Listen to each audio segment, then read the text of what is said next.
Hi guys, welcome back to this channel. On today's video, I'm going to show you how to make curved text in Canva or how to wrap text in Canva.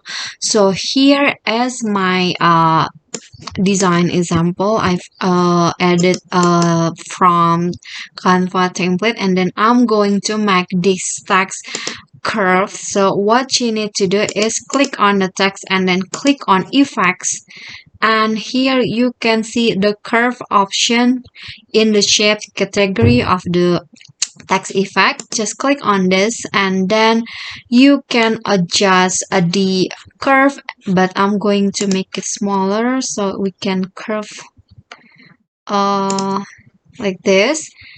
And then you can also adjust the curve if you want to curve it up or curve it down like this. And you can also make it like a circle like this if you curve it all the way to 100.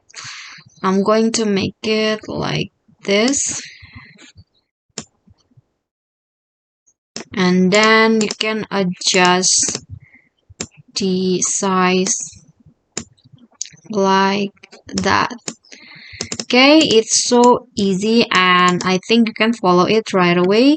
Okay, that's all from me. Thank you guys so much for watching. If you liked the video, don't forget to click the thumbs up icon, subscribe, and also leave a comment if you have any question. Thank you guys for watching. Bye bye.